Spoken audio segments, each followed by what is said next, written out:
Hello guys, জয় বজরংবলী। এটা 2 জানুয়ারির video. মামা বাড়িতে প্রতি বছরই 1 জানুয়ারির কল্পতরু উৎসবের পরের দিন আমরা মামা মাসিরা সবাই একসাথে পিকনিক করি। না কোথাও যাওয়া হয় না, স্বর্গীয় দাদু দিদা রেখে গেছেন এত বড় উঠান, এখানেই আমরা রান্না করে খাওয়া দাওয়া করি। তো যাই হোক, আজকের সকালে টিফিনে ছিল রুটি, বাঁধাকপির তরকারি, চিলি চিকেন আর মিষ্টি।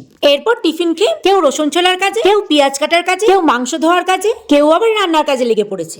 এরপর সোনা দিদি মটনটা ধুয়ে ভালো করে ম্যারিনেট করে রেখে দিয়েছে, আর মা পেঁয়াজ রসুন কষিয়ে মাটনটা ঢেলে দিল কড়াইয়ের মধ্যে। ব্যাস, আর কি, নাড়াচাড়া করে যাও যতক্ষণ না কষছে। 5 কেজি মাটন, আমি তো নাড়াচাড়া করতে পারবো না, তাই আমি শুধু ডিরেকশন দিয়ে যাচ্ছিলাম হলুদ কম হয়েছে, নুন কম হয়েছে বলে। এরপর সোনা দিদি করছে বিরিয়ানি চিকেনটা ম্যারিনেশন, আর জামাই বাবু কাটছে কলা পাতা। আজ হবে কলা পাতায় খাওয়া দাওয়া। কলা পাতায় আমরা সবাই খুব খেতে ভালোবাসি, আর এখনকার দিনে কলা পাতা পাওয়াটাই দুষ্প্রাপ্য, কারণ সবার বাড়িতে থাকে না কলা গাছ। যাই হোক, মাটন কষাটা দেখো অলমোস্ট ডান। এরপর গ্যাসে চাপিয়ে দিয়েছে বিরিয়ানির আলু। আচ্ছা, আমরা বিরিয়ানির চিকেনটা করি, তোমরা ততক্ষণ চ্যানেলটা সাবস্ক্রাইব করে ভিডিওর পরের পার্টটা দেখার জন্য অপেক্ষা করো। টাটা।